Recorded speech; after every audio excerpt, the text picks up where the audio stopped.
the opinions of the host, guests, and call-in participants. These do not necessarily represent the views of this show's distributors or sponsors. This program may contain obscene, profane, or otherwise objectionable language. Viewer discretion is advised.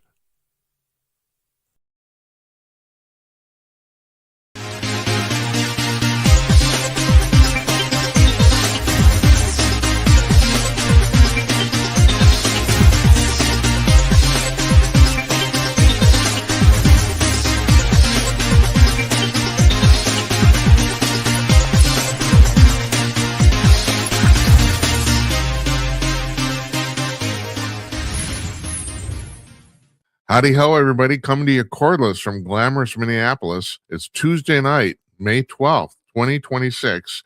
I am Jim Peters, and welcome to another edition of Jim Peters at Night. This, believe it or not, is the 350th episode of this show, which we did in way less than 3 years. Who would have thunk it? And who better to join us for this landmark event than joining us from his home in suburban Minneapolis? Here's Tim CONAWAY. Hi, Tim. Hey, yeah, thanks for having me on this momentous occasion. Yeah. Well, 350, I mean, it's really hard. I've been following this since the beginning, and so it's just kind of like... Well, you weren't the first guest on this show, but you were the very first guest on our very first podcast on Kong News 2021. Oh, so, yeah. That's right. I know. That was pretty cool. Matter of fact, I think we talked around 90 minutes when we broke it into two shows, if I'm right, because people didn't know who you are, and now they do. Yeah, and that's their problem. So, I was just doing some, I'm trying to come up with stuff to talk about with you here. So I ran the Wikipedia entry for Hustler magazine. Now, I will preface this because I think most people who watch this know that you were the editor of Hustler magazine for about 15 years in the 80s and 90s, and I like to talk you up because you were the editor basically at the height of its popularity when you guys were selling 5 million magazines a month. As far as I can tell, there's no. Oh, Murphy, I even have it here. Here's the front page of the Hustler magazine website right here. I thought you'd want to see that. You know all those women, right? Yeah. Well, it's amazing, but these women have not changed over the last 50 years. No, they haven't, have they? My God, they've aged well. Yeah.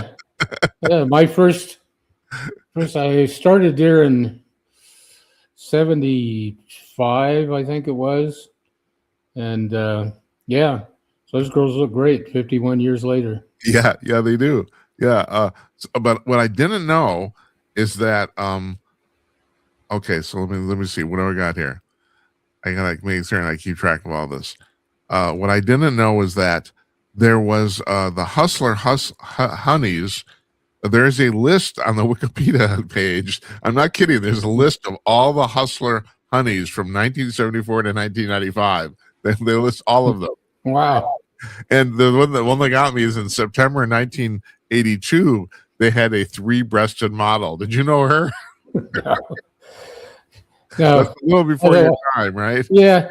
I was there in the late 70s, and then I was gone for a few years, and I was back in 1984. So I just missed that one. Although that was real. That wasn't a photoshopped anything. Yeah. It was a woman who had 3 breasts. And, yeah, God bless her. I know. Yeah.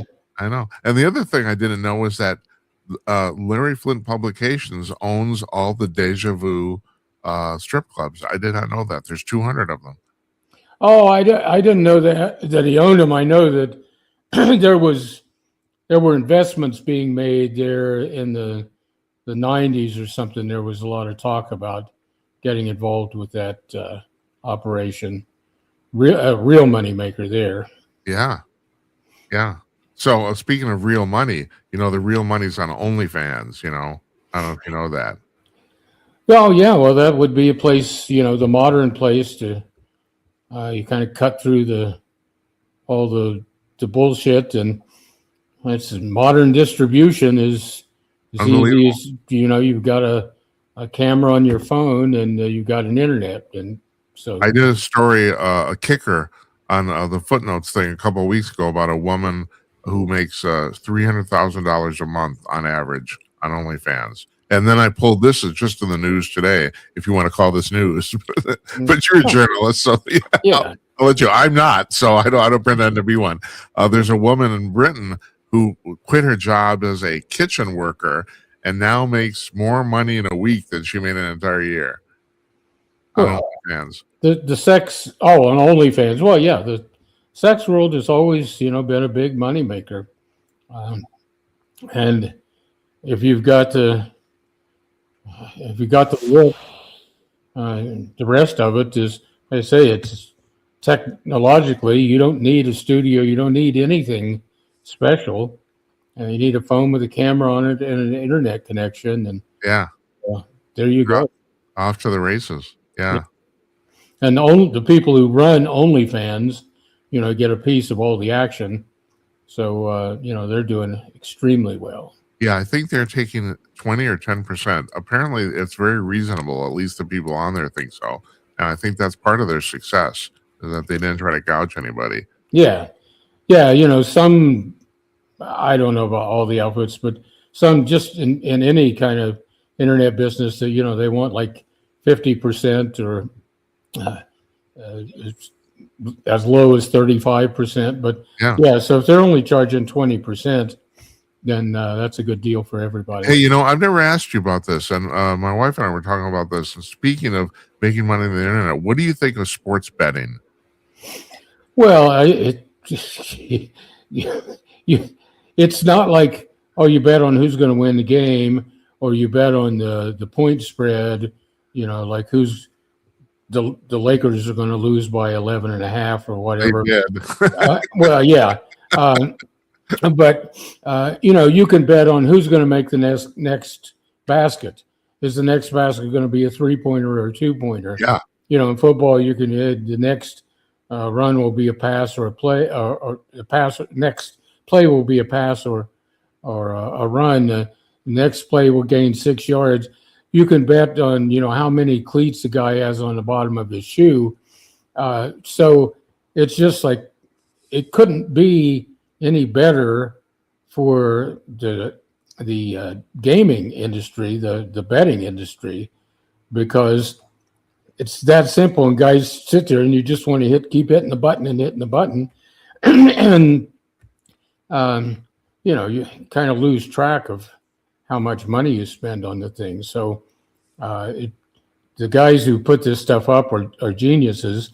What's really interesting is how the sports, the NFL and the NBA and hockey and all these things that used to, have this giant wall against gambling. I mean, they were not, no association whatsoever. Yeah. Now they're sponsored by Final Draft and DraftKings and whatever the names of these things are. The Hard Rock bets and all that kind of stuff. So the league is just like said, yeah, everybody's betting on this stuff. We might as well get our piece of the action. It does make kind of like what Pete Rose did years ago, kind of quaint, doesn't it? Yeah, and Pete was betting on his team to win. Yeah, that's the other thing, right? He never bet against himself, right? Yeah, never bet. He wasn't throwing the game. He was trying to win games. And he'd bet on himself to win. And, now with all this stuff, it's like, put the guy in the Hall of Fame and stop all the silly noise. I know. That's what I think, too. Yeah. Somebody else who should be in the Hall of Fame, Donald J. Trump, should be in the Sports Hall of Fame. Funny how you worked your way into that. Yeah. He's in there, what a great guy. He's resurfacing the bottom of the reflective pool, Washington Monument reflecting pool. Cool. Yeah. He didn't like the color of it. My wife wondered if the new color was going to be Tidy Bowl blue. And I'll say that I don't think Donald Trump's a genius, but I will say that when he's on the toilet, he does some of his best shitting. And can you imagine what the smell? I mean, this guy eats McDonald's. He has one burnt steak a day, and then the rest of these McDonald's meals and Diet Cokes. Yeah. And he was explaining, he laid out his daily diet and explaining why he's so healthy is because of this diet. And you can see how healthy he is when he slumps over his desk at these meetings. Well, I don't know if you and I have talked about this, but he actually he has released what is his typical McDonald's order. And I know what it is. So it's this. It's a Big Mac and a quarter pounder with cheese and a fish sandwich and a large fry, and maybe if he's in the mood, a chocolate shake. Now, if you include the chocolate shake, that's 2,100 calories. Yeah, and that's why he's healthy. And the diet sodas are killing cancer, so they kill cancer cells. So that's why he looks as good as he does. Nobody can slump over on a desk chair like him. We've never seen anything like it slumping. Some people can slump, but he can really slump. Well, I've contended for some time that he's suffering from permanent sleep deprivation. I did that for a while. It's 25 years ago, but I know the signs and I see it in him in spades. The guy needs to take a nap really bad. Apparently, some Mother's Day event, he fell asleep.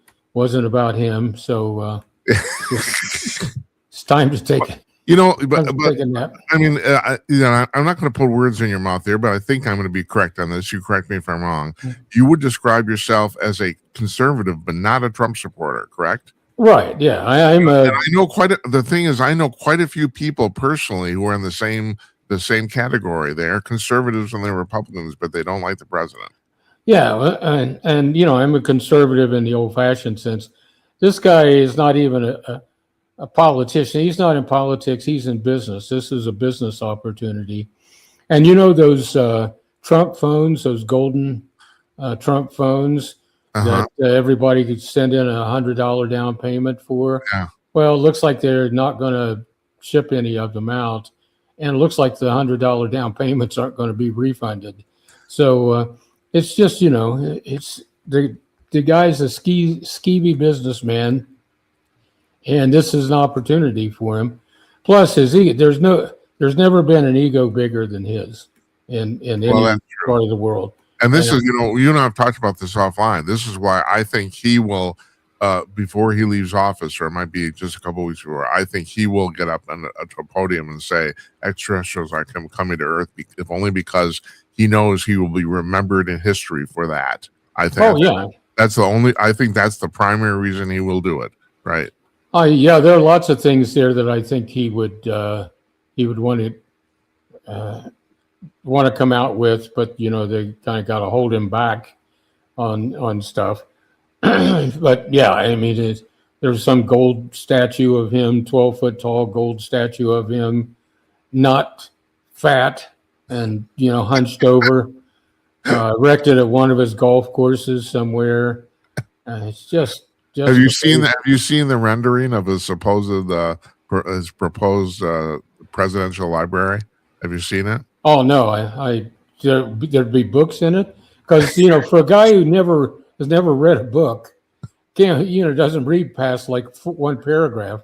That's kind of amazing. I do have to tell you, it's a tower 46 stories high in downtown Miami. That's where he wants to put it. Although, have you seen Obama's presidential library? No, the presidential library thing I think is kind of a joke, but well, you should look at Obama's because the thing is, its distinguishing characteristic is it's an unbelievably ugly building. I mean, you could not. I don't think you could design a building uglier than that. I know, like, what is going through your mind? Well, apparently, I think he wanted to be distinctive, and goddamn it is. You know? Yeah, you can always find an architect who can make some monstrosity, Yeah. that they think is art. It's like all the people who think Basquiat was an artist. Uh, it's like some ugly, but a disused warehouse, a disused industrial building, as the British say, would make a better place to start with. Where you've got these big empty spots. Hey, Clean that up. speaking of the British, did you see what happened in their midterm elections last week? Holy shit! No, I don't pay attention to politics here, so. Oh yeah. Well, I'll tell you, the Labor Party had the worst defeat in like literally 100 years. I mean, they got the floor wiped with them. It's unbelievable. And Keir Starmer, he's still not going to quit. He still said no. It's like this is it's their closest thing to our midterms in the sense they replace all the local council people. So it's not a national referendum, but still they lost like 1,400 seats. Like unbelievable. Oh. Yeah. Well, these swings, it's time for all of the political parties everywhere to be disbanded, and there shouldn't be political parties. So yeah, there's nothing in the Constitution that says there needs to be or should be political parties, or that people running for office need to be in a political party. But that's, I know you've mentioned that before. That does get lost in this all. There is no provision in the Constitution or any federal law that there has to be political parties. Yeah. Now there is the Federal Election Commission. It establishes what a political party is, and when it was established, by the Republicans and Democrats, and basically it says, if you've got all the things that our parties already have, you're established. If not, you're not an established political party, so you don't have any of the benefits of an established political party. And so they, just kind of made it difficult for anybody else to get in the running, even without going through a bunch of hoops that they don't have to go through. Yeah. Yeah, and we do have a third party in the United States. That's the Libertarian Party. They are actually authorized or sanctioned in all 50 states, but they can't get their shit together. No. No, the big thing about the Libertarian Party is they don't do politics. So that's right. That's their key aspect of those guys. Have you been following you and I both lived in LA. You lived in LA for many, many years. So you've been following the LA mayoral race? Oh, no, not the LA mayoral race is one of those interesting things in that the mayor there doesn't really have any power. Yeah, I think that would be called the weak mayor system. I think right. Yeah, it's just some kind of figurehead person. Right. But they don't really have any say in anything.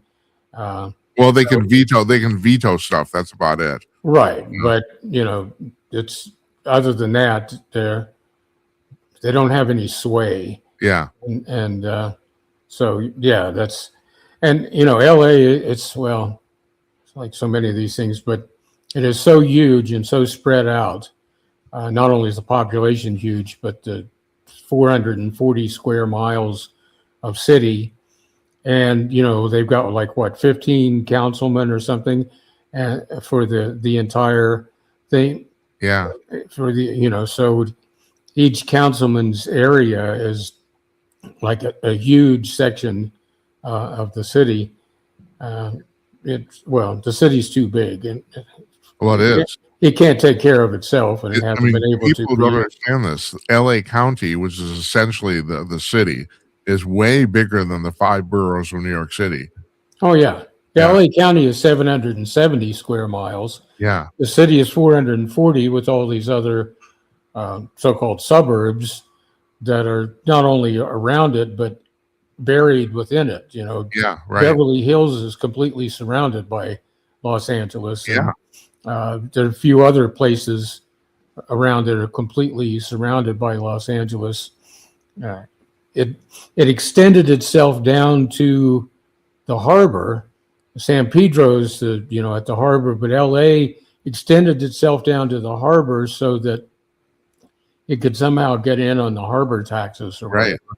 Right. Yeah, it's way too large to manage itself with any number of people. But the size of it and the geographical size and the number of people, you would almost have to have a small congressional body there to properly. Well, I don't know Yeah. properly, but New York City has, I think, 70 or 80 council members among the 5 boroughs, and you're right. LA is larger, and it has only like 15 or 16. yeah, it's so that's part of the joke of Los Angeles. Never been able to keep up with the growth, and there, you sent me an article about people leaving there, running away from all the stuff in the cities, and well, it's just understandable. The infrastructure is you could not create an infrastructure that could adequately handle the number of people, the traffic, the water, and other resources, and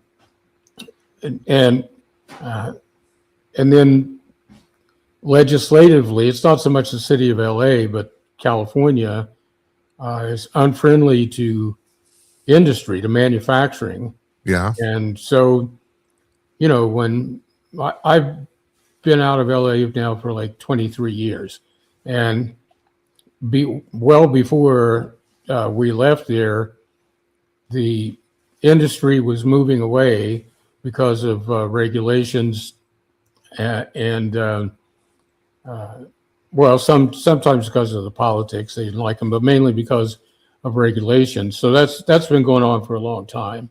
Yeah. And there's this whole thing about the entertainment industry, is suffering and shutting down and stuff. That's been going on just as long. I mean, from the late 80s, early 90s, people were going other places to make movies and television. New Mexico was one of the first places to attract people with the rebates on stuff. And then Georgia, Toronto was very big when I was still there. The last little while that I was there, Toronto had become a go-to place. It was cheaper to go to Toronto and do all the work, even to take skilled people from Los Angeles to Toronto and try to do all the work up there. Vancouver became another place. And then since then, all these Eastern European countries, Hungary and Czechoslovakia and or whatever it is now, the Czech Republic, the Slovakian Republic, but all these places, they've got a bunch of capable people, who know how to work the equipment and go there, and it's very, very cheap. I clipped this actually to talk to you about this today because it turns out they released the schedule for the Cannes Film Festival in Cannes, France. Mm-hmm. There's not a single Hollywood movie being premiered this year out of the 30 or 40. I mean, so the way, if the people watching don't know, the way the Cannes Festival works is that basically these movies are premiered there. There's like 30 or 40 premieres in a week. And then they give out prizes and for what they consider their best. But the point is they're all new movies. And for the first time like ever, there are no Hollywood movies on the schedule. Yeah. Yeah, the only Hollywood movies are the really big budget CGI, superhero, all that kind of stuff. And they can get the backing because they can get the financial backing because they can do that. The other thing, studios don't put up their own money to make these things. Yeah. They put up some of it, but they borrow a lot of it from the banks.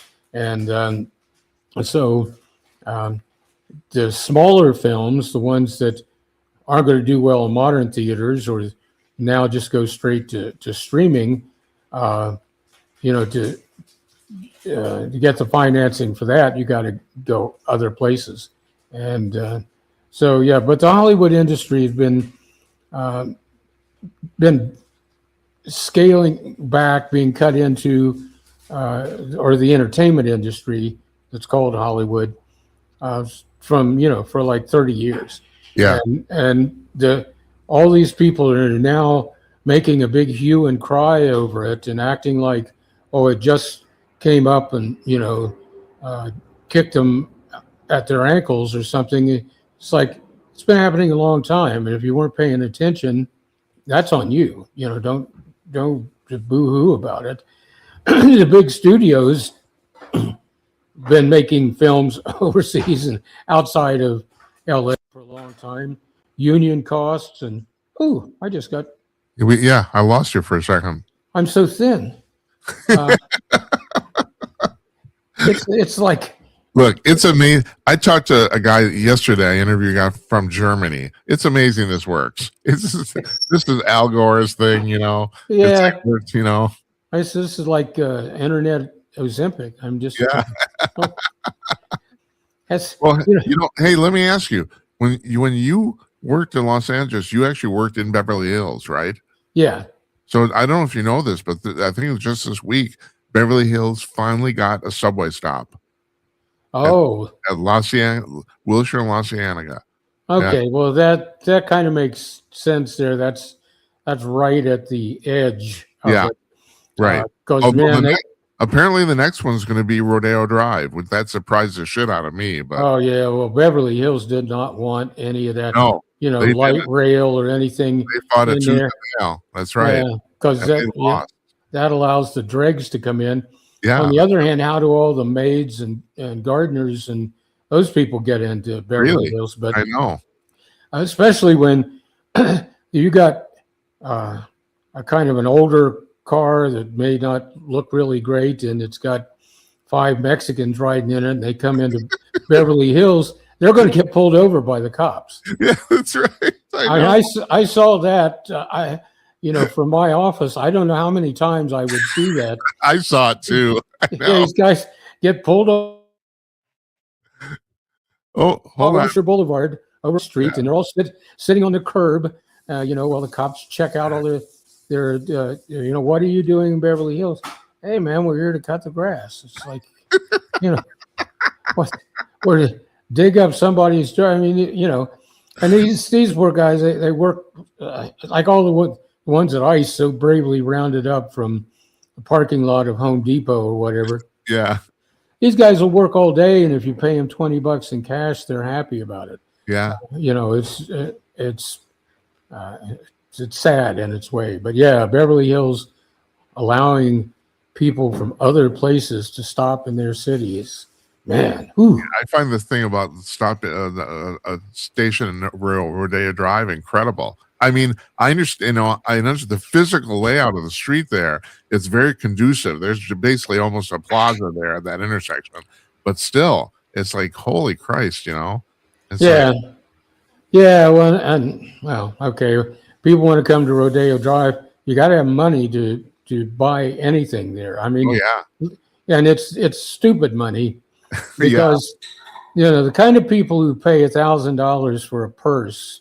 It's like, you want to carry your makeup and your wallet and your, whatever, in a bag. You can do better than $1,000 all over town. And clothing, if you go down to the Schmata district, to the garment district in LA, there are all these places that the needle factories, they sew up this stuff for these companies, and name any, Armani suits or, whatever. Any of those people, they don't sew their own stuff. They hire it done at some needle factory. And the needle factory, they want, 1,000 coats from this place, 1,000 sport coats from this place. And so the needle factory knows that not all of them are going to make it to inspection. So they sew up, 1,100 sport coats. And then Armani comes in, and there's some that they reject. out of there. There's some that are perfectly fine, but once Armani gets to the 1,000, if there's some left over that are perfectly fine, they're not taking them. They didn't order them. So these guys will sell.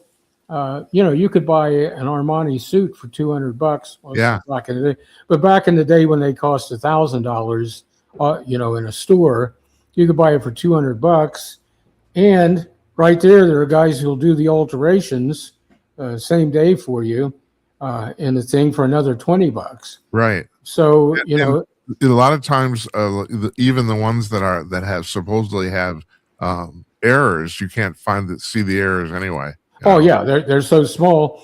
The difference is they don't have the label on the inside. You know, they don't have the tag. But it's the same with women's clothing, all that kind of stuff. There are places down there you buy this stuff for next to nothing. You go to Beverly Hills and you pay 10 times the price for the same thing. So people they want to show off, and it's kind of interesting. You have the wealthy class of the United States is kind of half and half. A lot of them want to say they bought something in Beverly Hills, and then the other half of them are basically buying shit at Costco. Some people, it's like the reason they're rich is because they're tightwads. Exactly. It's the rich guys I knew used to say you don't get rich spending money. Right. That's right. Same here. I know. Yeah. Those are the very people that would go down to the garment district and buy those suits for $200. Is what you're talking about. Yeah, exactly. You don't have, that's where I learned just stuff from this people. You don't have to pay full price for any of this stuff. Hey, let me ask you. Well, I've never asked you about this either. So what do you think, and this even goes back to California, because they're talking about this millionaire tax in California. It's not even a tax. It's basically confiscation of wealth. I just find that, so they're talking about a one-time tax of people who have assets of over $1 billion. Now, supposedly the count in California right now, that's about 170 people. Now, and people, I talk about this on the show all the time. People in America have to understand there's 340 million people in the country. There's only 1,000 billionaires in the entire United States, But the thing is, they're literally talking about, they're not talking about your income. They're talking about your assets. And I just think this is just appalling. It's like, they're taking your stuff. Yeah. Well, it's wrong. And I don't think it would stand up to constitutional scrutiny, right. To the courts, to be able to do that, because we're going to punish you for being successful, and then we, the government, who's so efficient at doing everything, we're going to handle that money. It's like here in in this state where they had a 17 billion, that's billion with a B, beta, Bobby, boo boo, $17 billion surplus.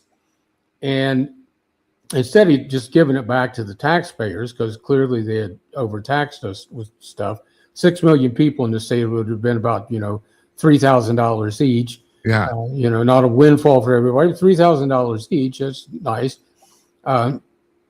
But no, instead of giving it back, they decided to create all these, well-being programs, all this other kind of stuff.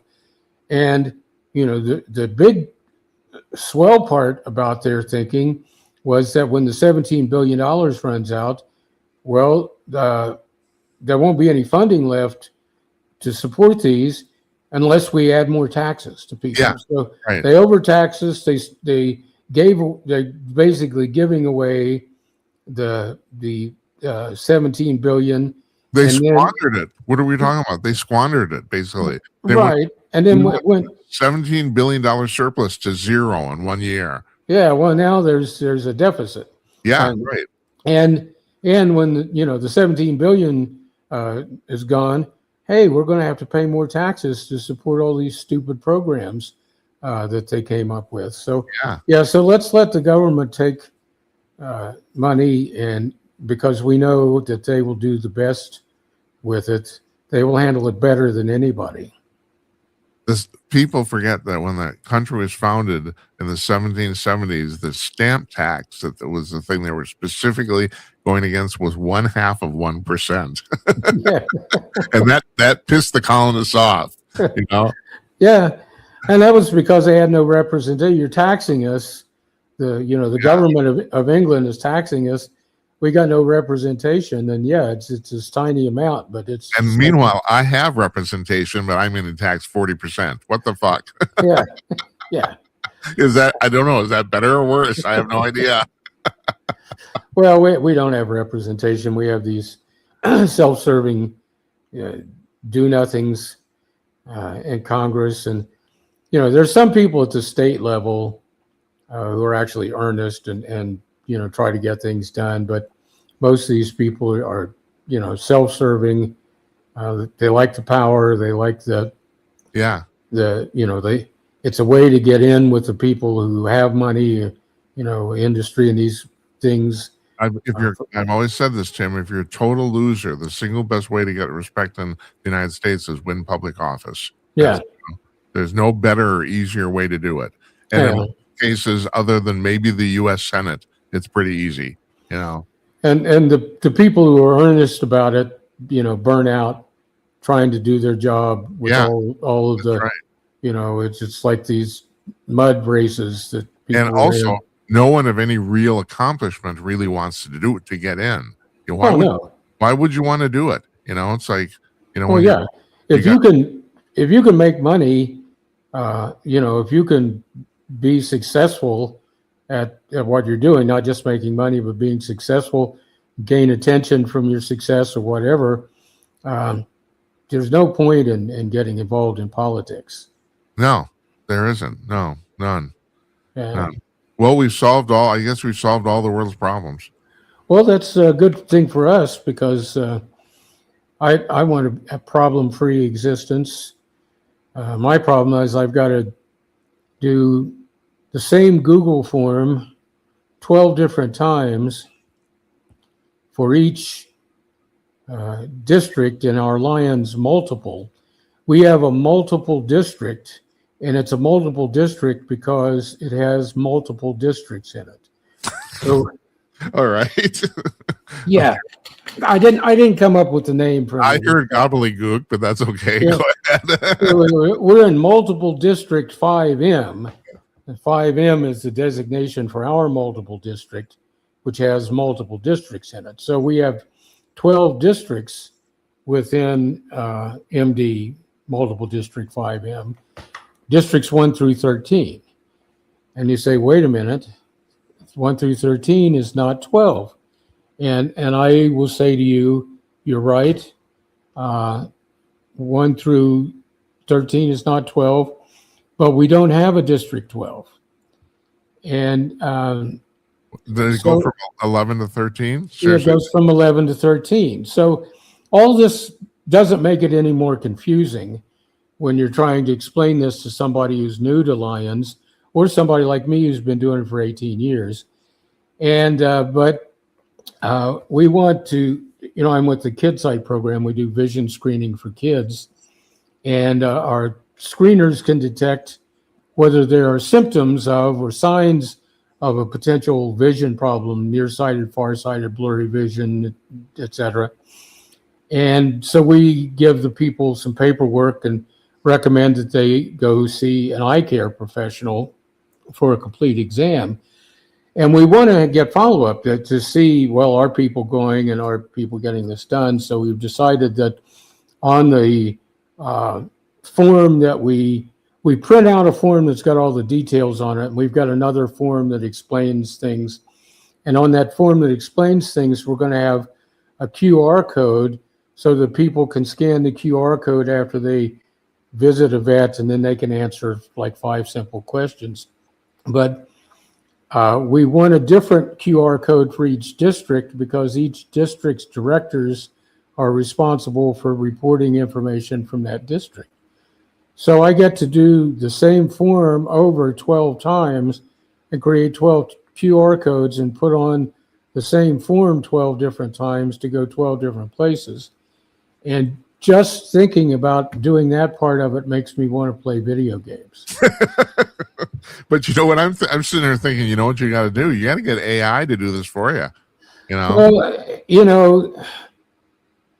it would take me probably longer to write out a script for AI to do this That's probably true. the Yeah. right way than for me to just do it. Because kind of once I do it, I just kind of do it over and over again. But Yeah.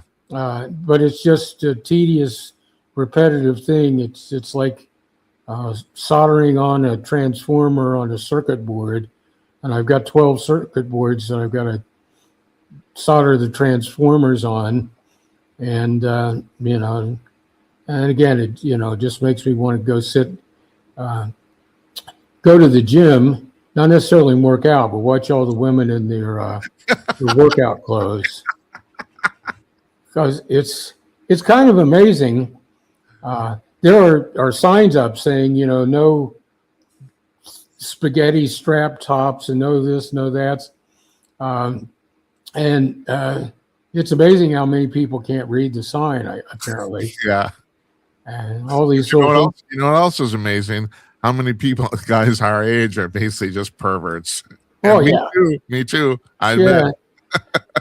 It's yes, yeah. So sitting, and of course you can't look at them. No, of course not. Because if you look at them, then you're the one who's being offensive, Right. not the one who's got on a skin tight pink pair of stretch shorts and a skin tight pink strappy top. That person is not at fault. And so it's like the old joke that Fitzsimmons, the comedian, said. He said, lady, if you don't want me to look at your tits, don't put glitter on them. yeah, he's right. What is the point of the glitter? yeah, it's exactly right, and exactly the way of the gymnasium. It's mainly the time of day we go. It's mainly old people in the gym, but there are enough young women who I guess either don't have jobs or don't have day jobs, and maybe they have night jobs or something, and they're doing all the exercises and all the silly. I worked for Muscle and Fitness magazine for few years. I was executive editor there. And actually, we should point out, I'm going to point out to the viewers that not only did you edit Hustler, you edited about 12, 15, 18 magazines in the course of your career.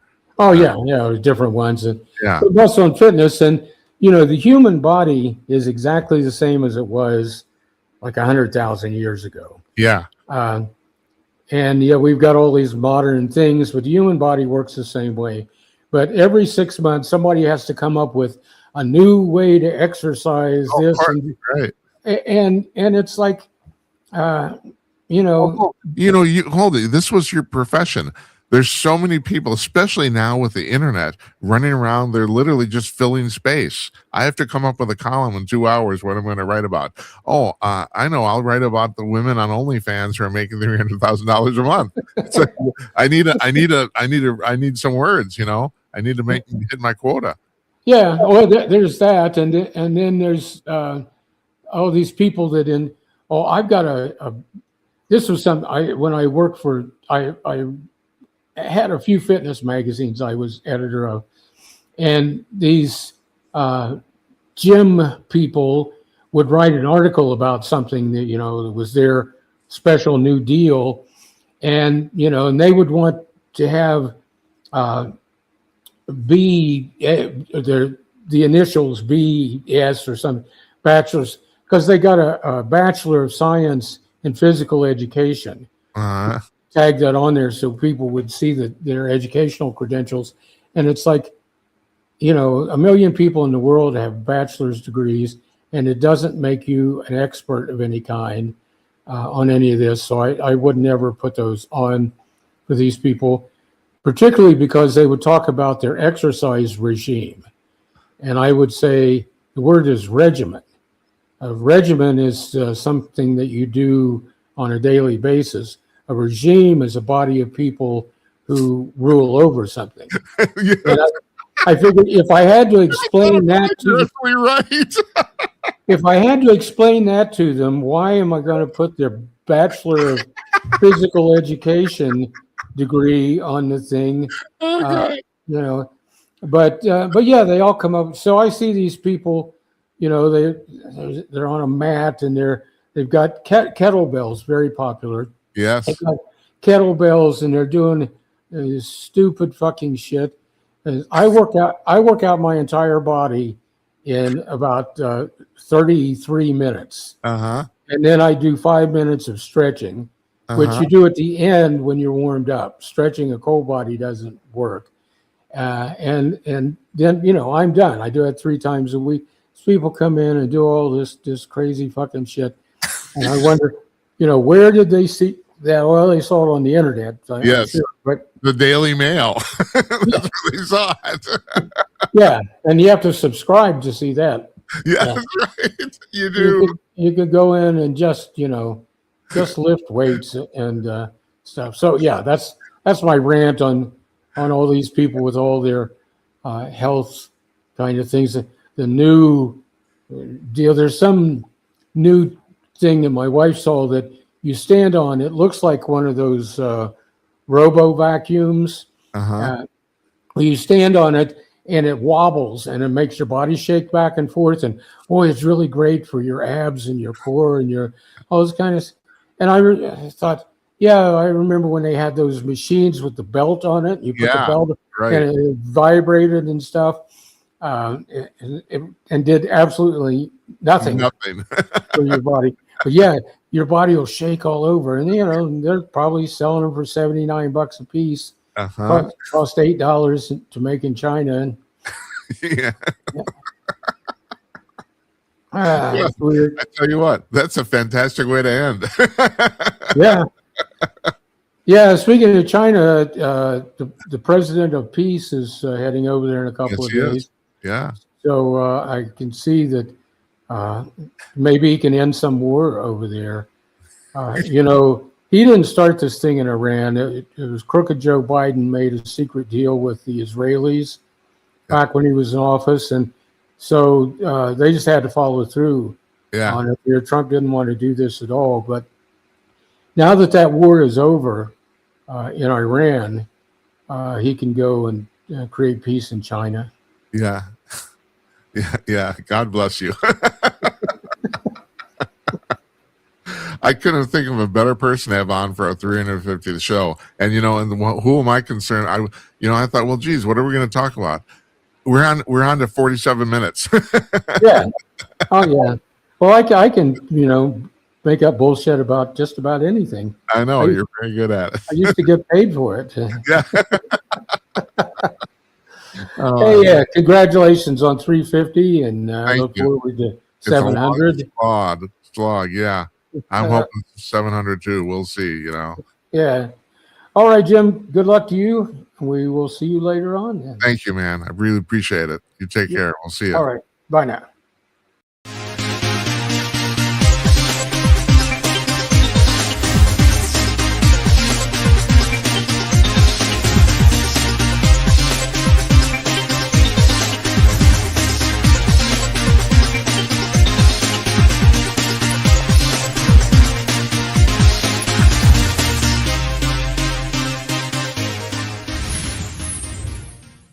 Our thanks to Tim Conaway there for joining us. Always a fun time for our 350th show. Couldn't think of a better thing. And like I said at the beginning, we didn't book him for this program, for this landmark program. It just happened. So it worked out great. It's fantastic. This is Footnotes for Tuesday, May 12th. I don't have a lot tonight because once again, we went overtime on the interview because I can't discipline myself. I got a couple things, and of course they're UFO related, as they often are. Whitley Streiber wrote a column on the Substack a few days ago about the missing scientists that have gone missing. Now it's about 14 scientists, and it's over the course of 2 years. But he brought up a couple things that I brought up previously. One is that the guy, and I can't remember, I should have written his name down. The guy from Princeton and MIT, who was shot by a person who knew him. That is basically a solved crime. so he probably doesn't belong on the list. Although, Whitley, you can go down a rabbit hole on this stuff and say, well, maybe he was recruited, or who knows? But who's going to spend the rest of their life in prison because someone paid you? I mean, that's all. But the one thing he really touched on, which is the thing I've actually touched on too, is this Monica Reza woman who's gone missing. This woman who invented the Mondeloi alloy. And she was on a hike with two of her friends, and they said that what actually happened is they were on the trail. This is in Los Angeles County, but I can't remember the name of the actual hiking trail. She's about 30 feet behind them. There's two friends, and she's about 30 feet behind him, and they're talking back and forth to each other. And she stopped talking, and they turned around, and she wasn't there. And no one's seen a lick of her since. There's been no clothing found, nothing. And Whitley came to the same conclusion I did, although I was kind of hesitant to state it because I already looked like a basket case already and a woo-woo job. And that is, there's basically only two things that could have happened here. And that is, she fell off the trail into a ravine, or she was abducted by non-human intelligence. That would be ET, extraterrestrials. Now, the trail has been checked thoroughly about her falling off. Not to mention the fact there is no screaming, none of that either. No one has found any sign of this woman, no clothing, nothing. They found absolutely nothing. And Streiber brings up the thing about that I brought up, that this is very much like some of the cases David Paulides has investigated in national parks, and that is people. It's kind of hard to explain this. No one's actually seen anybody like disappear before their eyes. Like, I've talked about the fact in the past that one of the things about Bigfoot that people think these are paranormal aspect to it, like our friend Stan Gordon, who's probably one of the premier Bigfoot investigators in the U.S. now. I mean, he thinks there's a paranormal aspect to it because many people have reported seeing Bigfoot literally disappear in front of their eyes, literally just evaporate while they're looking at it. No one's ever seen any of these missing people do that, but it's been very, very close. Like in this instance, it was about 5 or 7 seconds maybe between the time they were talking to Reza and they realized she was gone. It was that close of a period. And so, Streiber brings up the fact that you can't kidnap somebody in that short a period of time, not to mention the fact they're in the middle of nowhere. And there's a very famous incident that Paulides reports on of a guy who was, they were hiking, and I can't remember what park this is, but it's winter time and they're in the snow. And they asked this guy was going 50 yards ahead of the rest of the pack, but they were in a period, and this was on one of his documentaries. I've seen the location where this supposedly happened. There's absolutely nothing there, no trees, nothing. And he was going to walk 50 yards ahead of them, right? And in that 50 yards, he disappeared. And like I said, no one actually saw him go poof. No one saw that. But the thing is, there's nothing else there. So they checked for holes in the ground. They've never found any trace of this guy either. And this is like 30 years ago, if I'm right, or something like that. I mean, this guy's been missing a long, long time.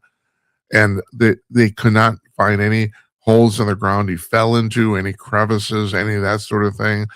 He was there. They were looking at him. They turned away. They turned back, and he was not there. Same thing, maybe about 10 seconds, maybe. And he's never been seen since. And there's been some speculation that if it's not non-human intelligence, it's some sort of dimensional, glitch or error or something where people literally walk out of the dimension of the universe we're in. I mean,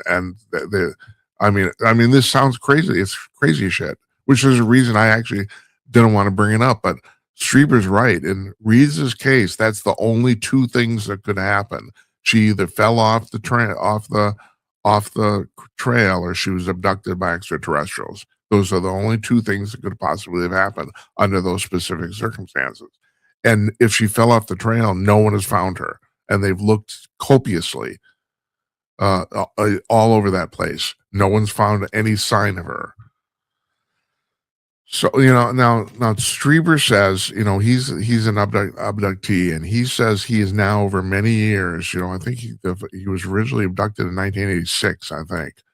So over that 40-year period, he says he now has, like most people say they've been abducted, they have a running, with lack of a better term, relationship with these people through the rest of their lives. And he says he has too, and he said he originally envisioned them basically as kidnappers, and now he has basically a peer-to-peer relationship with them, more or less. He says they're arrogant, they're obviously way technologically advanced than us, and also, but he says also they're scared of us, and he says he's never figured out why. He says it's obvious they're scared of us, but he doesn't understand why under the circumstances they would be. They have every advantage over us. And I don't know if that's because we're big gorilla brutes, or we've been killing ourselves for millennia. I don't know each other. I have no idea. I don't know why, and he doesn't either. So, and he says the reason I've never propagated this is I can't figure this out. I don't see any reason why they would kidnap these people. I don't. Why the extraterrestrial would kidnap them. I don't see it either. And he doesn't either. But it's like in the Reza's case, there's only one or two things, and one of them has pretty much been ruled out. So, what happens? I don't know. It's really fascinating. All of these people that have gone missing, not the ones that have been killed, but the ones in Albuquerque that have gone missing, which was 5 people, I think. And in every instance, they didn't take they did not take their phones with them. In one instance, and this is the Cassius woman, she had a business phone and a personal phone, and she worked at Los Alamos Laboratories. I think all of them did. She actually somebody wiped her phones before she left. So she went out for a jog and never came back. But her phones were actually factory reset, both of them. And Streiber brought this up too, and I brought this up a few days ago, about the fact her family has said, well, she was just an office clerk. All she did is order supplies. Bullshit. He said that, and he said exactly what I was thinking and never actually said. I should have, about the fact if she had a phone issued by Los Alamos, she was involved in some sort of classified project. That's the only reason they would issue her a phone. Otherwise, if she was just ordering office supplies, she wouldn't need one. She wouldn't need a professional phone. So, yeah, it's really, really interesting. All these people gone missing. The other thing I mentioned today about the same topic is, of course, the last Friday the administration released all these UFO files, and that is someone at Fox Digital who was at an AI conference happened to interview a bunch of people there about the release of these files, and the vast majority of people at the conference said that they think that we're being visited by non-human intelligence, which is, of course, what I've been saying for 30 years.